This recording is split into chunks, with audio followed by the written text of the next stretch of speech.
जयपुर से बड़ी खबर का रुख करते हैं। पट्टा लेने, नाम हस्तांतरण आदि के लिए नहीं आना पड़े जेडीए। आवेदन से लेकर प्रकरण के निस्तारण तक नहीं आना पड़े जेडीए। ई मित्र अथवा घर बैठे ऑनलाइन ही आवेदन को मिल जाए रहा। जेडीए नागरिक सेवा केंद्र की सेवाएं हों पेपरलेस और फेसलेस। इसके लिए जेडीसी आनंदी ने स्थायी समिति का गठन किया है।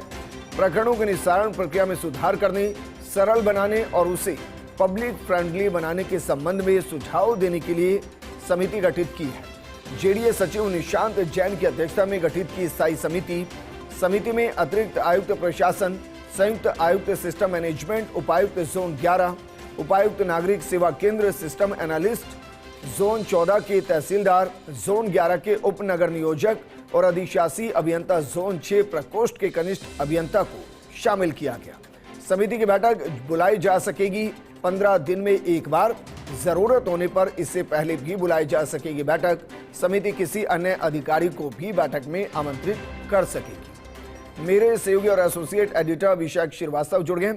अभिषेक, जरा इस पूरे मामले को समझाइए और बताइए, जो समिति गठित की गई है वो कब तक इसको एग्जीक्यूट कर पाएगी? देखिए, जेडीए से जो आम जन से जुड़े मामले होते हैं, चाहे वो पट्टा लेने का हो या लीज होल्ड से फ्री होल्ड का पट्टा लेने का हो या एक मुश्त लीज प्रमाण पत्र लेने का हो, नाम हस्तांतरण का हो, उप विभाजन या पुनर्गठन का मामला हो या 90 का मामला, इस तरह के जो मामले होते हैं तो जेडीए का ये उद्देश्य है। जेडीए जो आयुक्त हैं आनंदी, उन्होंने निर्देश दिए अधिकारियों को कि इस तरह की व्यवस्था स्थापित की जाए कि आवेदन से लेकर उसका प्रकरण निस्तारित होने तक जो आवेदक है उसको जेडीए आना ही नहीं पड़े। चाहे तो जो निमित्त पे ये व्यवस्था की जाए या ऑनलाइन घर बैठे वो एक व्यवस्था कर सके, तो इसको लेकर एक स्थायी समिति बनाई गई है जेडीए सचिव निशांत जैन की अध्यक्षता में। ये जो कमेटी है, ये जो अभी मौजूदा जो एसओपी है, स्टैंडर्ड ऑफ प्रोसीजर है प्रकरणों के निस्तारण का, उसको देखेगी और उसको किस तरह से और परफेक्टली बनाया जा सकता है, पब्लिक फ्रेंडली बनाया जा सकता है और किस तरह से इसमें जो नियमों में बदलाव किया जा सकता है ताकि ऑनलाइन ही आवेदन हो जाए और ऑनलाइन ही पट्टा मिल जाए और उसकी वैलिडिटी हो।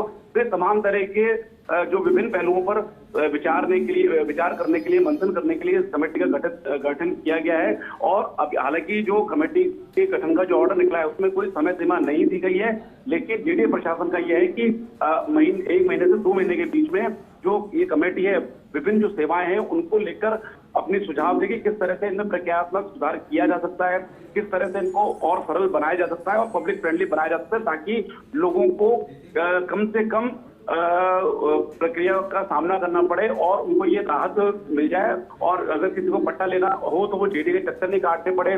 और अभी जो पिछले दिनों नागरिक सेवा केंद्र की एसओपी भी जारी की थी, जिसमें बाकायदा किसी भी कोई भी काम हो, चाहे वो पट्टा लेना हो, चाहे नाम ट्रांसफर हो, चाहे सब डिवीजन हो, उसके लिए एक की एसओपी तय की गई थी, बताया गया था, उसमें पूरा बताया गया है कि किस कार्मिक के पास कोई फाइल कितने दिन रहेगी और उसको क्या टिप्पणी करनी है। तो ये चीजें तय की जा चुकी है, लेकिन इसमें और किस तरह सुधार किया जा सकता है और किस तरह ये जो पेपर जो क्योंकि इसका मेन उद्देश्य है पेपरलेस और फेसलेस, मतलब पेपर का कम से कम यूज हो, ऑनलाइन ही किया जाए। और फेसलेस का मतलब यह है कि जो व्यक्ति संबंधित जो आवेदक है उसको जेडीए आना ही नहीं पड़े, घर बैठे या उसके घर के नजदीक ई मित्र पर ये तमाम तरह की सेवाएं उसको उपलब्ध हो जाए। जी बिल्कुल अभिषेक, शुक्रिया तमाम जानकारी हमारे साथ साझा करने के लिए।